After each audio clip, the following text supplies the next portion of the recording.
Na perspectiva histórica de um país com perto de 900 anos, o penoso caminhar numa crise comparável à vivida nos tempos da Primeira República, cujo centenário este ano estamos a comemorar com muito fausto, permite-nos retirar diversas conclusões.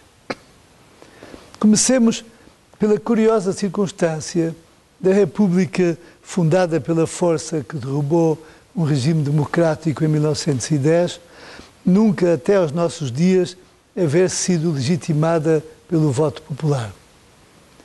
Significativo é também o facto de o regime republicano, nas suas várias expressões, não ter tido capacidade para resolver nenhum dos problemas de que acusava a monarquia e também de que as democracias mais desenvolvidas e estáveis da Europa serem monarquias.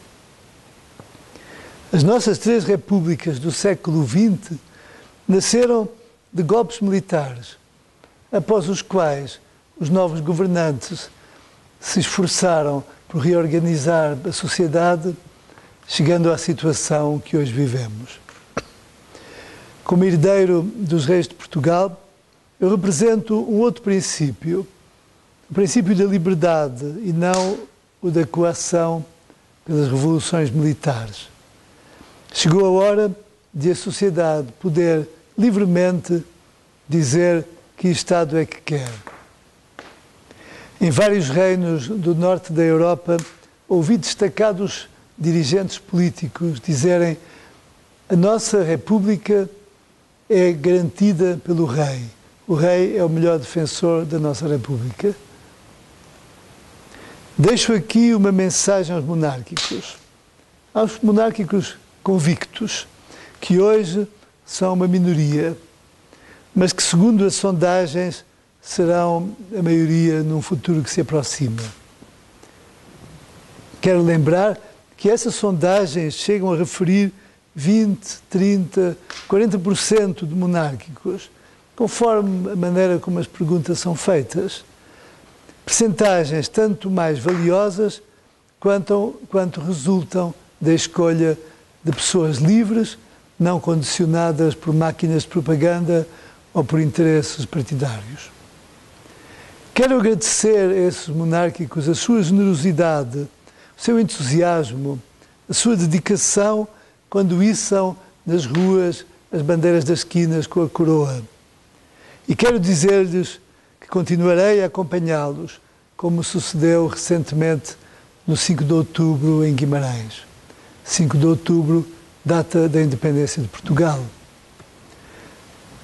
A situação humilhante em que a nação se encontra perante nós próprios e a comunidade internacional obriga-nos a refletir sobre novos modelos de desenvolvimento económico e de vida em sociedade, inspirados na caridade, que, no meu entender, tem um sentido muito mais abrangente do que a solidariedade.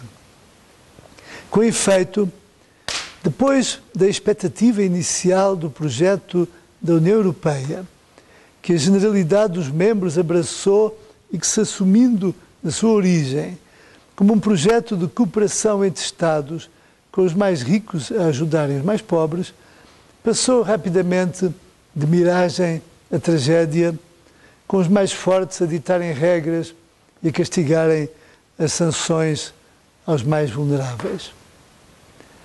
Neste contexto de incerteza e preocupação, são por isso cada vez mais as vozes autorizadas que preconizam a necessidade da reforma do modelo de desenvolvimento económico global.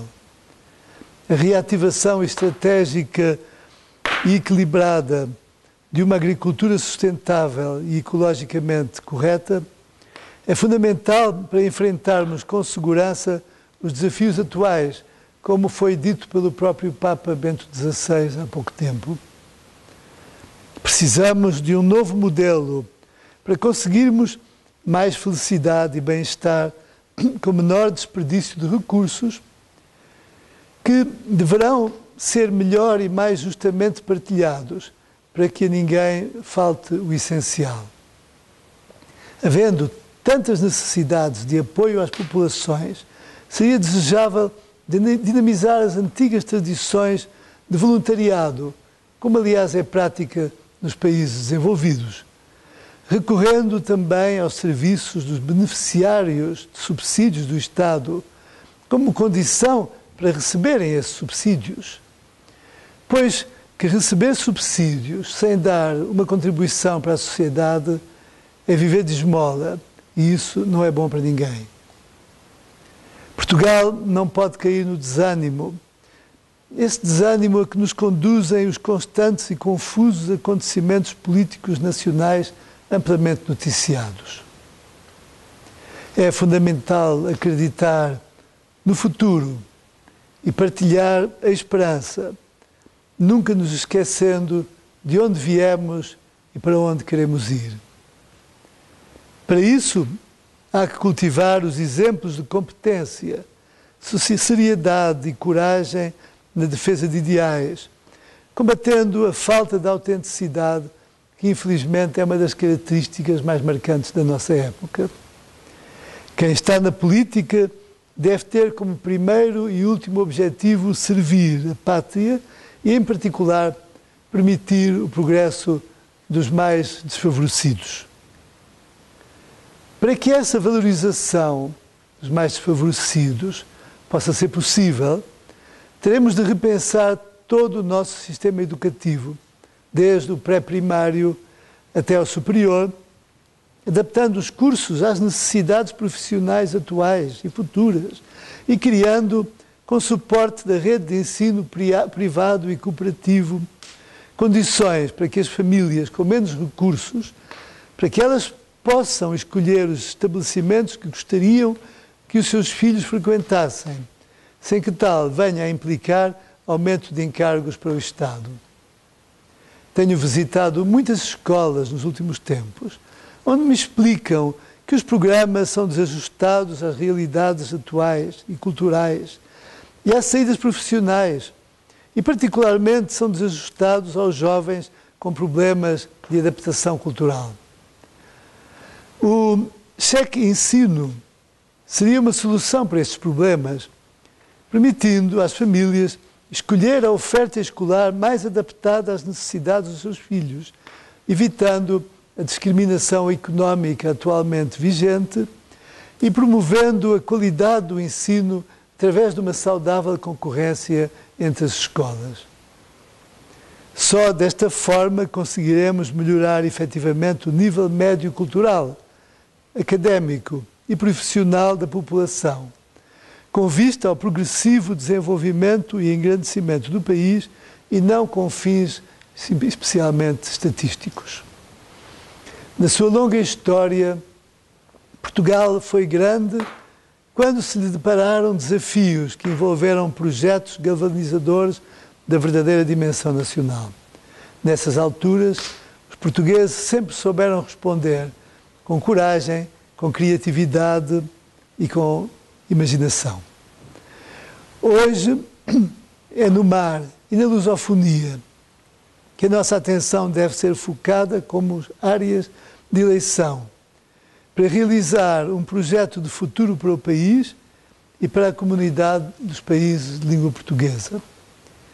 Afinal, são estas duas vertentes que desde o início da expansão marítima portuguesa, com períodos de maior ou menor brilho, maior ou menor envolvimento, têm marcado o nosso desígnio.